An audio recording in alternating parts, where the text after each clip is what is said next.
皆さん、こんにちは。陽介です。いつもありがとうございます。さて、覚えていますか？前回、衆議院選挙の前に、チーム未来という政党を紹介しました。あの時、私は注目してくださいって言いました。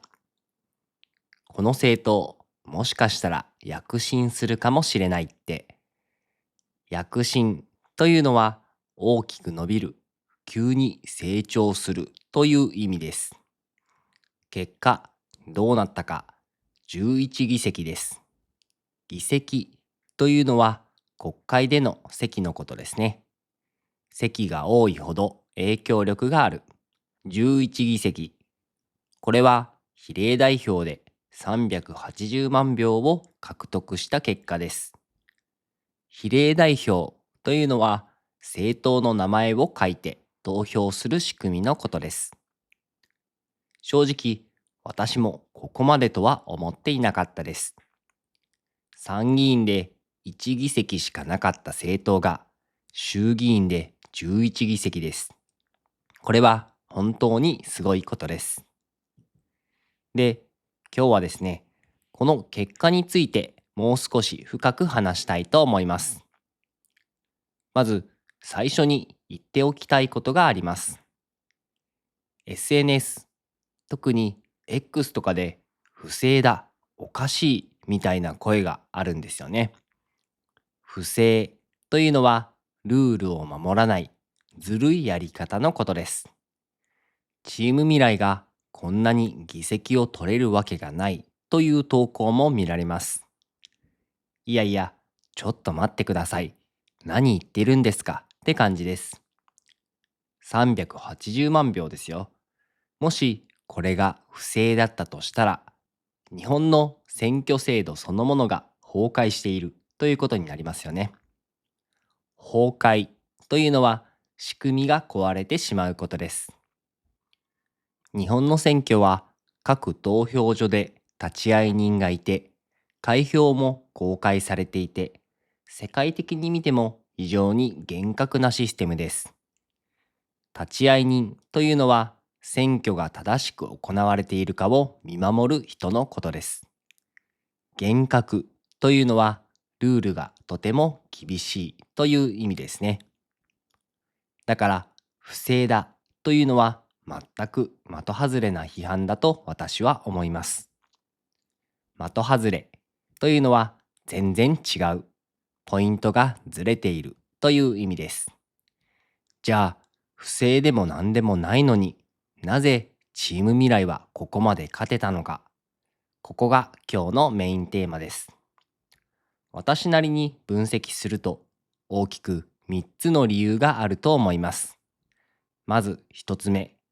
これが一番大きいと思うんですが、誰も攻撃しないというスタンスです。スタンスというのは立場とか姿勢のことですね。前回のエピソードでも紹介しました。チーム未来のモットーは誰かを貶めない、分断を煽らないです。モットーというのはいつも大切にしている考え方のことです。貶めるというのは相手の評価を下げること。分断を煽るというのはわざと人々を対立させることです。日本の政治って正直批判の応酬ばかりなんです。応酬というのは互いに攻撃し合うことです。あの党はダメだ。あの政治家は最悪だ。ってテレビでもネットでも批判ばかり。生産的じゃなく、私も見ていて嫌になります。チーム未来はそういう批判合戦に参加しなかった。他の政党の悪口を言わない。スキャンダルを追求して攻撃するようなこともしない。スキャンダルというのは政治家の不祥事、つまり悪いことがバレることですね。追及というのは問題をしつこく責めることです。じゃあ何をやるのって聞かれたら、これをやりますと具体的に答える。この姿勢が政治の言い争いに疲れた人たちにすごく響いたんだと思います。こういう政治家を待ってたって感じる人が実は多かったんですよね。二つ目の理由、チーム未来が勝てた理由の一つは、実はテレビなんです。え、テレビって思いますよね。今の時代、ネットでしょ？ SNS でしょって思うじゃないですか。実際、今回の選挙を見ると、SNS で一番盛り上がっていたのは、自民党の高市さんとか、参政党とか、日本保守党とかです。YouTube のトレンドを見ても、これらの動画がたくさん上がっていました。街頭演説の動員もすごかったようです。街頭演説というのは、駅前とかで政治家が話すことです。動員というのは、たくさんの人を集めることですね。でも、チーム未来は SNS ではそこまで目立っていなかったんです。インプレッション、つまり表示回数も他と比べると多くなかった。じゃあ、どこで広まったのか。テレビです。チーム未来の代表の安野さんは、都知事選の後からたくさんのテレビ番組に出ていました。地上波の有力番組にかなり頻繁に出ていたんですね。地上波というのは普通のテレビのチャンネルのことです。で、ここがポイントなんですが、なぜテレビ局は安野さんを出したがったのか。それは安野さんが右とか左とか政治的な色がついていなかったからのようです。正確に言うと真ん中というよりはそういったスタンスをはっきり示していないんですよね。だからこそテレビ局にとっては紹介しやすい。この人を出しても偏っていると批判されないって思われていたんだと思います。逆に言えば保守的な立場が強い政党はテレビ局が出しにくい。オールドメディアは左寄りですからね。つまりチーム未来はスタンスを明確にしていないことがメディアにとって都合が良かったんです。テレビを見る高齢者層にもなんか良さそうな若者たちだなというイメージが広がった。これが地方も含めた幅広い得票につながったんだと思います。得票というのは投票してもらうこと、票を集めることですね。SNS での熱狂が選挙結果に直結するわけではない。熱狂というのはすごく盛り上がることです。テレビの影響力はまだまだ強い。これは今回の選挙の大きな教訓ですね。教訓というのは経験から学ぶ大切なことです。三つ目の理由は政策の具体性です。チーム未来の政策で特徴的なのは、まず社会保険料の引き下げです。社会保険料というのは健康保険や年金のために給料から引かれるお金のことです。他の多くの政党は消費税を下げますって言っていましたよね。消費税減税は確かにわかりやすい。みんなに恩恵がある。恩恵というのは良いことを受けること、メリットのことです。でも、チーム未来は違うアプローチを取りました。社会保険料を下げることで、働いている世代の手取り、つまり実際にもらえるお金を増やそうと。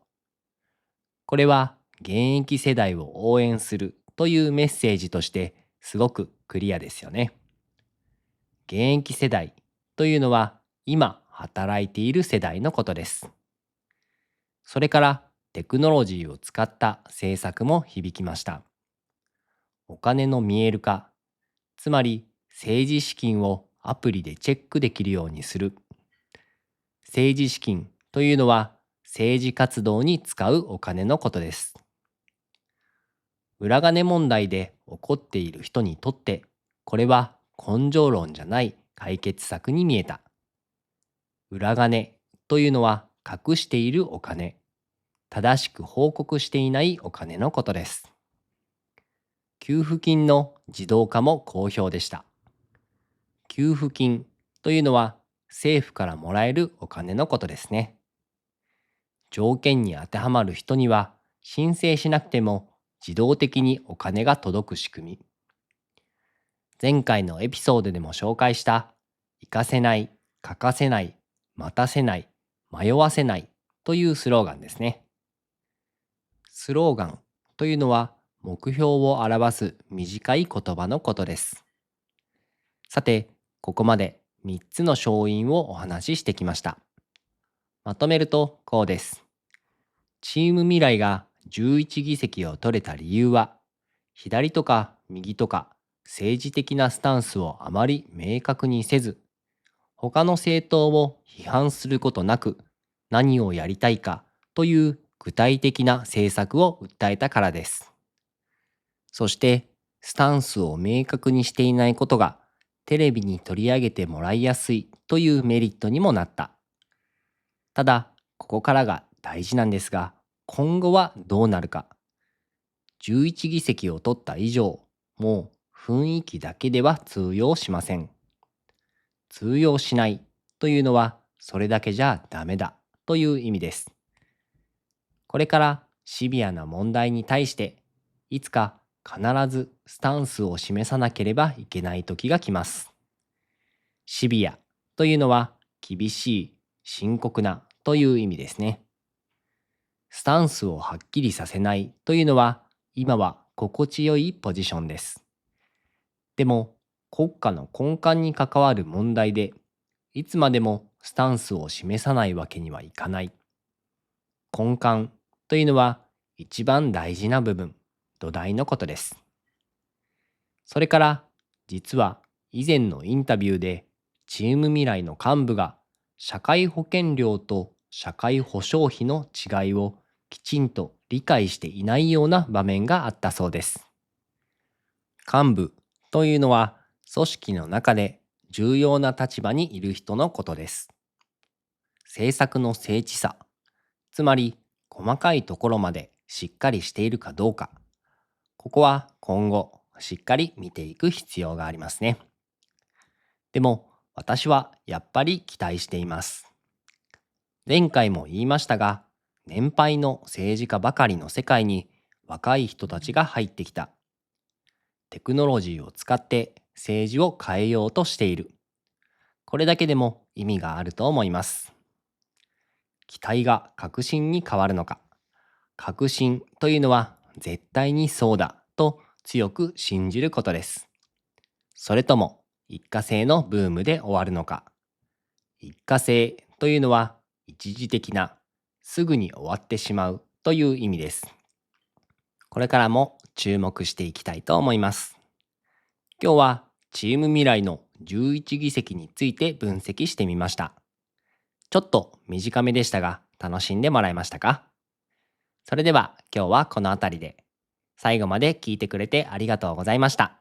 それではまた次回の動画でお会いしましょう。バイバーイ。Yosuke teaches Japanese every day, bringing words and phrases. Come one day, from hiragana to kanji, you'll see learning's fun with Yosuke.